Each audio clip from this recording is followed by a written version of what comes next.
Hello Technolovers, hubungan Israel-Hizbullah semakin memburuk. Pasukan Zionis menyatakan bahwa mereka akan menyerang tujuan Hizbullah di selatan Lebanon. Saat ini baku tembak terus terjadi di perbatasan utara Israel dan di perbatasan selatan Lebanon. 4 anggota Hizbullah gugur dalam serangan terbaru Israel di kota Nakuora di Lebanon Selatan.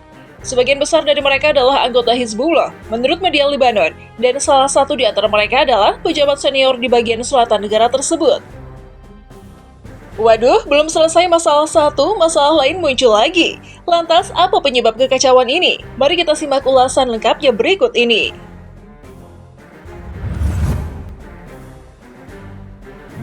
Penyebab serangan.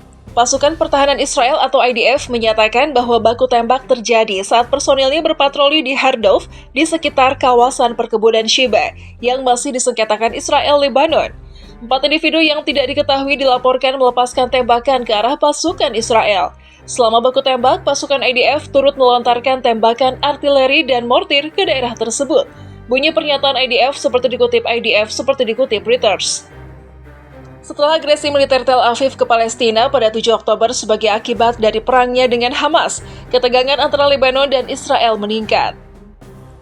Untuk membantu Hamas dan melindungi Palestina, militer Hizbullah yang menguasai selatan Lebanon ikut-ikutan menyerang Israel. Selain itu, baku tembak terjadi pada hari yang sama ketika sebuah rudal dari Lebanon dilaporkan menerjang wilayah utara Israel, membunuh wanita 76 tahun dan putranya. Sebuah rudal anti-tank ditembakkan ke Kfar Yuval, area pertanian Israel di dekat perbatasan Lebanon, menurut IDF. Segera setelah itu, rudal itu menyerbu sebuah rumah, membunuh wanita tersebut dan putranya yang berusia 40 tahun. IDF menyatakan bahwa sebagian tindakan balasan, pasukannya menyerang target Hizbullah di Lebanon. Sejak berperang antara Israel dan Hizbullah pada tahun 2006, baku tembak lintas batas negara ini menjadi yang paling sengit.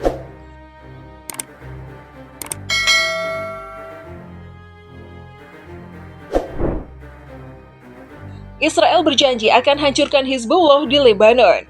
Tentara Israel mengeluarkan pernyataan yang mengatakan bahwa mereka telah menargetkan situs Hizbullah di bagian selatan Lebanon dan mereka akan membalas sesuai keinginan mereka. Demikian laporan yang dikutip Al Jazeera. Sejak awal baku tembak pada tanggal 8 Oktober 2023 lalu, terdapat sekitar 143 pejuang Hizbullah yang kehilangan nyawa, dan setidaknya 11 tentara Israel yang juga gugur dalam baku tembak tersebut. Tentara Israel mengatakan bahwa kewaspadaan mereka ditingkatkan ke tingkat tertinggi di perbatasan utara. Mereka juga mengatakan akan terus menyerang wilayah Lebanon sesuai keinginan mereka untuk menghancurkan Hizbullah.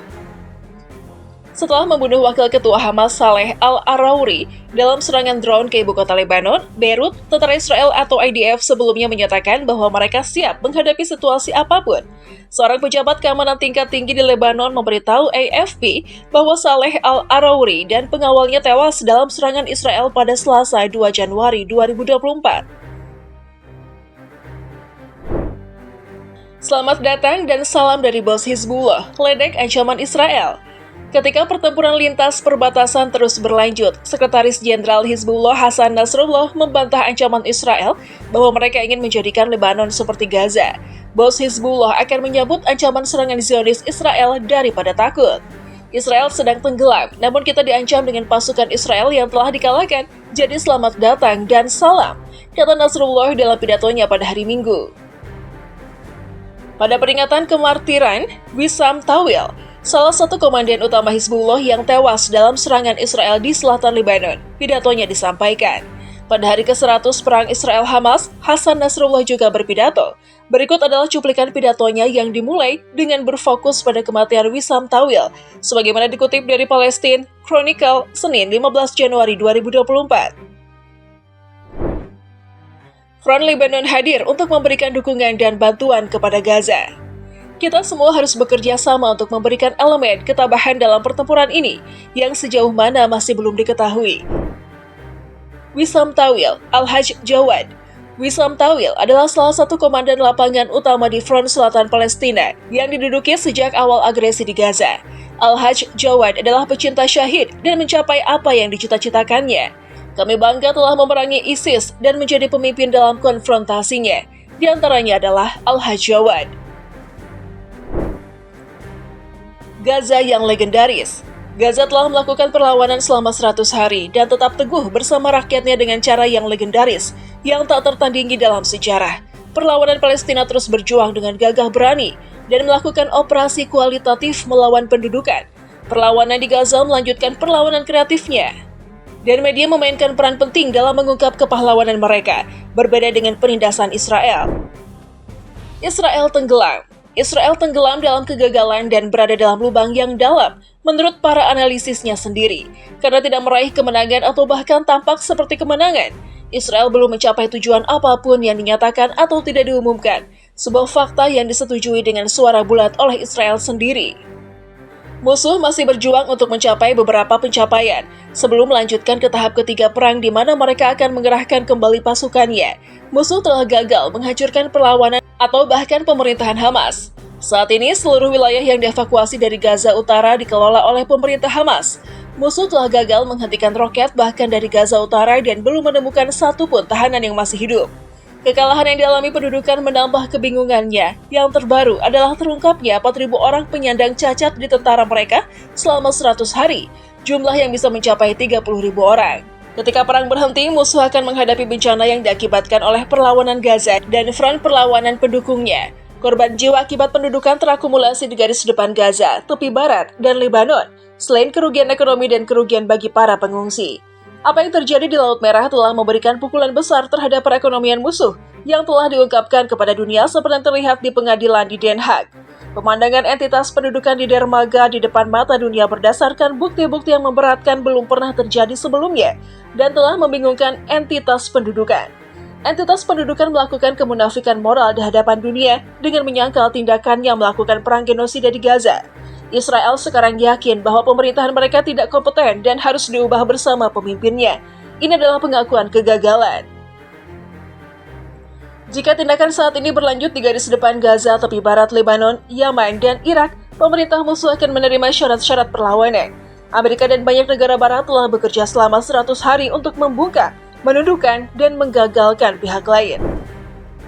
Perlawanan kawasan. Kemanjuran front perlawanan terlihat jelas dalam ancaman dan intimidasi yang ditujukan ke Irak, Lebanon, Yaman, Suriah, dan Iran. Amerika kini mengancam dan mengintimidasi Israel seperti yang terjadi di Lebanon. Jika Biden dan pemerintahannya berpikir bahwa dengan menyerang Yaman mereka dapat menghentikan warga Yaman, maka mereka bodoh dan mentalitas arogan mereka membuat mereka bodoh. Tindakan Amerika akan mengarah pada berlanjutnya penargetan kapal-kapal Israel dan kapal-kapal yang menuju wilayah pendudukan Palestina. Agresi Amerika akan merugikan keamanan navigasi maritim di Laut Merah yang akan berubah menjadi medan perang, dan ini merupakan kebodohan tersendiri. Aliansinya adalah Amerika, Inggris, dan mereka melibatkan negara Arab, Bahrain. Di sini kita patut mengapresiasi sikap para ulama dan masyarakat Bahrain yang mengecam sikap pemerintahan Al-Khalifah. Respon Yaman ditentukan oleh Yaman dan Biden serta pemerintahannya keliru dalam mengirimkan pesan ke Iran dan mengancamnya terkait Yaman. Apa yang ada di antara orang-orang Yaman dan mereka yang menyerang mereka adalah medan perang siang dan malam, dan Amerika akan menyadari kesalahan mereka.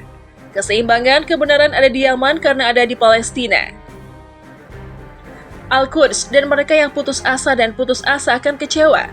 Apa yang diumumkan oleh perlawanan Islam di Irak tentang menargetkan sebuah situs di Haifa dengan rudal jelajah adalah benar.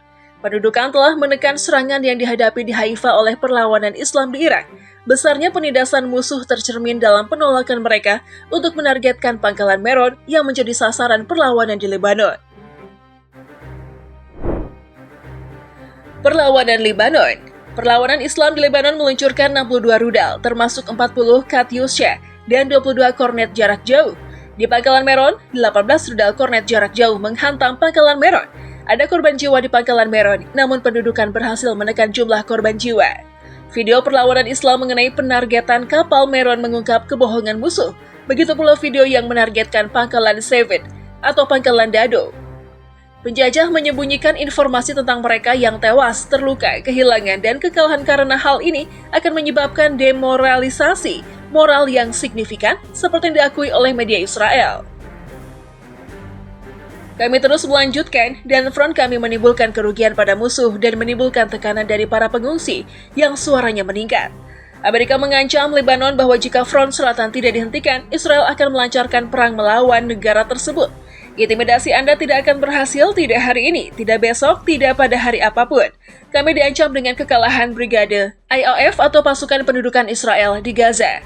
Selamat datang dan salam. Ketika tentara Israel dalam keadaan sehat dan lengkap, mereka hancur di hadapan para pejuang perlawanan kami dalam Perang Juli.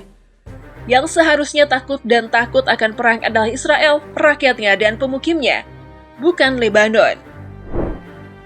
Berjuang sampai tujuan. Kami telah siap berperang selama 99 hari dan tidak takut. Kami akan berjuang tanpa batas dan batasan. Orang Amerika yang mengaku prihatin dengan Lebanon harusnya prihatin dengan alat yang mereka gunakan di kawasan dan pangkalan militernya.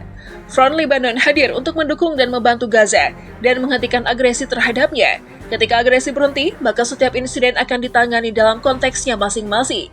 Keamanan Laut Merah dan ketenangan garis depan dengan Lebanon serta situasi di Irak bergantung pada penghentian agresi di Gaza. Hentikan agresi di Gaza terlebih dahulu, dan kemudian setiap insiden akan ditangani sesuai konteksnya masing-masing.